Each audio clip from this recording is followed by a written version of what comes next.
I'm here with Carolyn Kunicki, who is second horn with the Colorado Symphony Orchestra, and also a really great friend, and I don't know, an excellent jokester in the ladies' dressing room, I will tell you that much. So Carolyn, thank you so much for taking the time to hang out with me on camera somehow, and share some insider goss about what it's like to be in the symphony, play the horn, and all that kind of thing. So specifically, I want to ask you about the upcoming concert with Tchaikovsky's Fourth Symphony on it. But just kind of generally speaking, I always think of Tchaikovsky as like a really horn-centric composer. Would you say that that is true?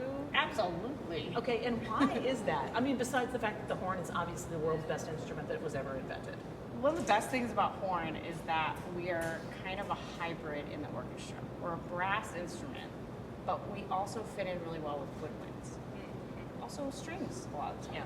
So when Tchaikovsky uses horn, he's using us as a powerful part of the brass. But we're also used for some juicy melodies. Yeah. Which the biggest example is Tchaikovsky's Fifth Symphony, Right. which even Frank Sinatra stole the horn solo from. I mean, and John Denver. Really? Annie's song. I didn't even hear that today. It's the slow movement of Annie's song. Oh yeah, you're right. Yeah. You're totally right. All right, I'm gonna listen for that. Yeah. I'm Okay. sorry to ruin it for you forever, but No, that's okay. okay. It's okay. Okay, now I know that the horn is a really dramatic instrument. It's used in film scores a lot to kind of dial up the emotional response. And I always thought that that was, well, look, it has a beautiful way of kind of blossoming in sound, but also the range is so huge. I mean, it has the broadest range of all the brass instruments, yes? Yeah, it has a very, very large range. Would you like an example? I mean, sure. Okay. You're going to, All lay right, it on us. so which is part of what's really fun about being in a horn section is because some of us really like to play the high stuff, some of us like to play low stuff. We all have to be able to do all of it. Right. But it's not so much anymore, but there's this concept of the high horns, which are the first and third horn parts, and the low horns, which are the second and fourth horn parts. Okay. But with more modern music where they don't make that distinction as much, that was more prevalent in romantic times like Tchaikovsky and Brahms. Okay. But yeah, the horn range is very big. It can go as low as the lowest note in our general repertoire is in Mahler's Third Symphony.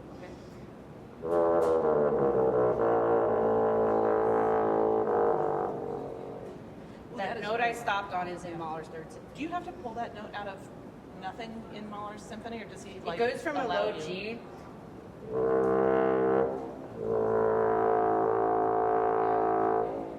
Okay. It's close. Wow. So, Yeah. I mean, was it just me, or did Mahler write womp womp into it? And then on the high register, we can play really, really high. Right.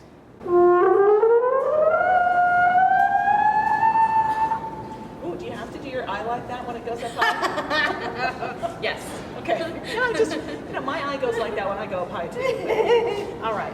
So if you have this range, this incredible range, from very, very low to very high, it seems like then Tchaikovsky probably was aware of that and took full advantage. Even though he was still writing with that slightly old-fashioned, you said, first and third horn carrying the high and second and fourth carrying the low bits, like kind of like a chord you might play on the piano, right? Absolutely. So then,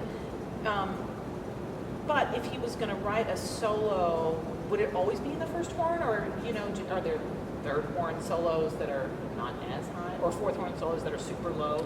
So, ironically, when we're playing a chordal type thing as a section, in Tchaikovsky, the third horn is on top. Oh. So the third horn has actually higher notes.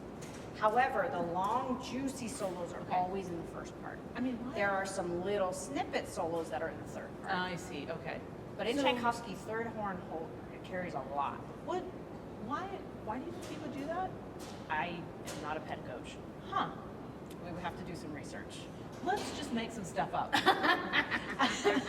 No, but I mean, I really wonder. I wonder if it's a stress thing, like the first horn always has all the solos all the time, and so then the third horn, the chops aren't so blown on the third horn. That could be part of it. The composer might have been aware of the muscle fatigue. Yeah. And so they gave the third horn the heavy, powerful, highest notes so that the first horn maybe had some to save Right. for the big So solos. I'm going to just say that that's fact. Okay. And then just for our audience, they can know a thing. They could be like, oh, look at that third horn. It's saving the first horn all the time. Or they can at least care about the third horn a little bit more often. I think people have this idea, that is left over from like chair auditions from high school band or orchestra, that first means best.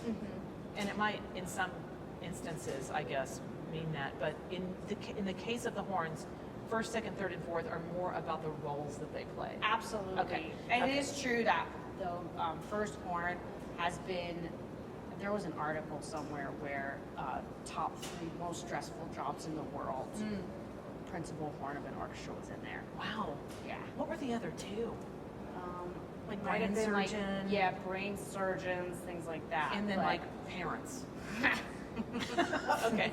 So with Tchaikovsky's Fourth Symphony, just a little bit before we got started, you were mentioning that the fourth used to not be kind of on your top 10 list. Yes. And all Tchaikovsky. all Tchaikovsky. I decided I just hated it. Oh my gosh. And but the pieces of music that we couldn't appreciate when we were young, kind of now you and I were talking about this, have sort of swung around into appreciation mode again. And so what specifically about Tchaikovsky's Fourth Symphony do you appreciate now? I think it's the perfect length. Because, we do some pieces that are very long. We do our annual Mahler symphony usually. And after doing something like that, that's really difficult. Yeah. Tchaikovsky 4, I realize, is the perfect package. Okay. And it's very joyous. Yes, that's true. I think maybe my comfort level has expanded with it because I've learned to pace myself. Okay. How, you have to not play too loud all the way through the last movement. You have to wait until it really matters. Yeah. And that's probably given me more fun. Well, do you have a favorite spot or a favorite moment? The opening is Yeah. my favorite. Yeah. Yeah. And that's just because it is so deliciously horrific. Yeah. Okay. And there's some excerpts. So an excerpt is a piece that is important for that instrument to really be good at, and that's what we audition Okay. for symphonies with. Right. The opening to Tchaikovsky 4 is a horn excerpt that is called for on almost every audition. Okay. And I like to tell my students that there's some excerpts that are harder to play in the orchestra than they are in auditions, Oh, and there's some that are easier to play Right. in real life. Yeah. Tchaikovsky's Fourth opening is one that's easier, in my opinion. In which? Easier to play in the orchestra. Oh, okay. So it's really fun to get to Yeah. play because you're playing as a section, Yes. a group, so Yeah. you're thinking about blending Right. and where that limit is with the power and the control, and it's exciting, but you're all together and you're just setting the tone for the whole piece. Uh-huh. When you're in an audition, you're all by yourself. Yeah. You have to time yourself in really well. You don't have the conductor like giving you that energy. So I find it more difficult to audition on that opening. So when you get to play at the orchestra, it feels very satisfying. Right. Because you're like, I have practiced this opening so many times and worked on it with now at my age, worked on it with so many students, that it's nice to actually do what it's supposed to do Yeah. in context. So you have to know all this music. You said that one of the opening is a major excerpt. But it's not just excerpts that you have to know. Like you have to really know the whole piece. How much of your practicing these days? You've been a professional now for a few years. Okay. How much of your practicing of any one particular piece of music is playing all the notes of that piece of music versus, I don't know, listening or score study? That's a good question. I do more listening Okay. now than I used to. For a piece like Tchaikovsky 4 that I know really, really well, Sure. I will run through the piece mostly to test my endurance. If we had a light week the week before, I need to make sure I have the muscle stamina to get through that week, Right. which I need to build up before concerts that are heavier. Yeah. So for me, it's usually an endurance test, and I will play through the piece. Right. Do you do that with a recording or just at home? It depends. I prefer to do the recording because it's just more fun. Yeah. But if I might skip through some of the places where I'm not Where it's playing. just the strings, for instance? Okay, that's fair. That's totally fair. So, so the endurance part is not about can I sit here for an hour. It's more about can I play all of the things that are necessary over the course of this hour or 48 minutes. Or Yeah, whatever and it will is. my lips make it through the whole piece? Right. Yeah. Right. Okay. Well, thank you very much for using your lips to talk to me today. You're welcome. Especially after a rehearsal, coming off of work time, in this very sunny location that is, I don't know, I've never sat on the bottom step to have a conversation with anybody. But thank you very, very much, Carolyn. You're welcome. This was really fun. Yeah. And I hope everybody is planning on coming to hear the Symphony play Tchaik 4. But the rest of the concert is going to be fantastic too. So, great. Thanks. Excellent. Yay!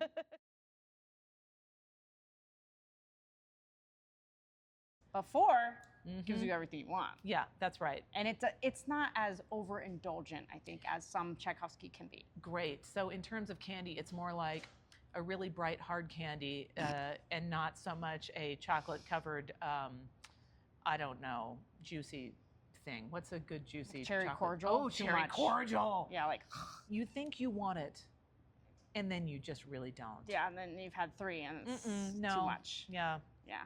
Okay, follow us for all of the really great content about candy. Candy ratings are next. Candy ratings are next.